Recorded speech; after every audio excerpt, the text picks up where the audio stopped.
Sveiki, sveiki! Es šodien šī spēlē Farmstead stāstīšu, kā jūs varat dabūt forging līmeni ātri. Sākumā, lai vispār sāktu dabūt forging līmeni, jums jānospiež progresu un jāpaskatās, kur jūs esat. Ja jūs esat jau dabūjuši forging līmeni līdz galam, jūs vairs nevarēsiet viņu dabūt, bet, kā jūs redzat, man ir 6. un es jums parādīšu dažus veidus, kā viņus var dabūt. Ātri diezgan.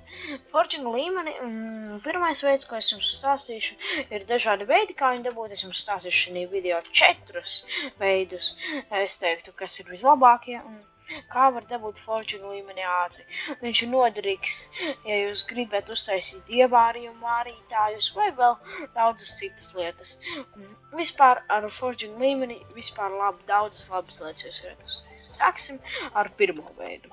Metode pirmā ir tāda, ka ir dažādi veidi, kā viņus dabūt, bet viens no tiem ir tāds, ka jūs kaļat zāli, jūs paņemat sirpi, piemēram, man ir sudraba sirpis, jūs varat izmantot akmens vai vara, vai arī zelta sirpi, bet es izmantošu sudraba.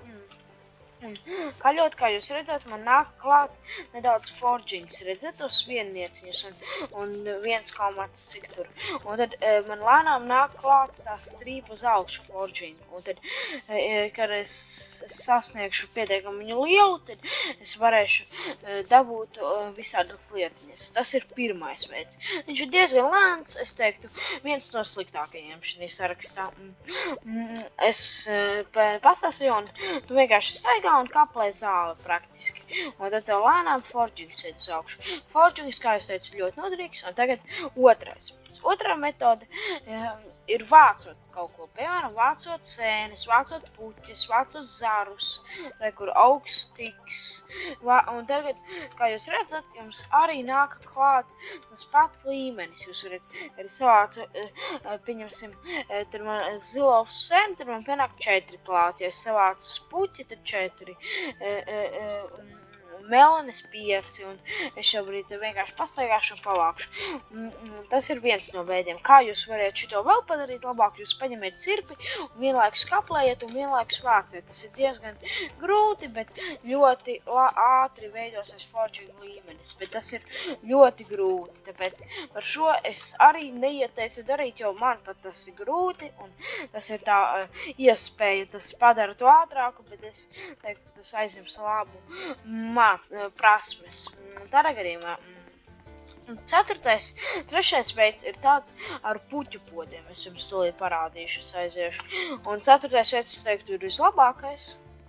Šis video arī diezgan īsts, tāpēc, ka man nav daudz veidi, bet tādā gadījumā ar puķu podiem jūs varat uzbūvēt viņus, ja jūs nospiežat build, shop, un tad functional, un tad atrodiet flower pot, piemēram, ir flower pot, un jūs varat nopirkt, cik jūs gribat, un jūs izaudzēs vienu puķi 1 stundā. Katrs puķu pots maksā 600, un katru reizi, kad savāc puķi, viņa tev iedod pusi punktu, un tagad es, pieņemsim, savākšu daudz puķis, un tad tev būs daudz punkti, kā jūs saprotat. Tā ir viena stratēģija. Tad, un pēdējā, 3. stratēģija, 4. stratēģija, šitā ir 3. Viņa diezgan labi strādā, bet es teiktu, viņa nav vislabākā, jo katra puķa tev iedod tikai 1 no puspunktu, bet šitā pēdējā stratēģija, man liekas, būs vislabākā. Viņa tās ir ar sēņu podiņiem. Tu viņus var nopirkt build, shop, un tad nospiedat functional, un tagad atrodiet mushroom box, un tad jūs nopērcat, cik jūs gribat, un noliekiet. Bet tad, kad tu vāc, viņi katrs dod nevis puspunktu, bet viņi dod 1 punktu. Nedaudz vairāk, un vēl papildus viņi aug puslaiku īsāk. Viņi dod vairāk, un vēl papildus puslaiku īsāk. Tas nozīmē, šitā ir visizdevīgākā metode. Un vienkārši šitā spied milzīgā ātrumā F, un tad tu savāc visādas sēnes, un arī viņš ļoti noderīgs dažām citām lietām. Jūs varat apskatīt manu kompostu video, pasāstīju vēl, kam tās sēnes ir noderīgas. No sēnēm jūs varat uztaisīt kompostus un citus resursus. Sēnes ir noderīga lieta. Arī no puķiem jūs varat uztaisīt garšu vielas, es uztaisīju arī par to video, un šodienai pietiks laikam. šis ir bijis labs video. Es pastāstīju, kā var dabūt forging līmeni ātri. Un laikam šoreizai pietiks.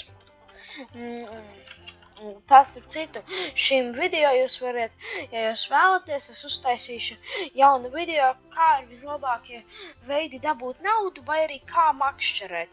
Jūs varat ierakstīt šim video komentāros, un ja jūs ierakstīsiet, kā makšķerēt, tad es veidošu par makšķerēšanu video, un tad, ja jūs ierakstīsiet par daudzi par kā veidot naudu ātri, tad es uztaisīšu par naudu ātri, kā var izveidot naudu ar augiem ātri, katrā vietā, pirmajā vietā, otrajā vietā un trešajā vietā, ceturtā vieta vēl man nav atvērta, bet vai arī es uztaisīšu video par zivīm.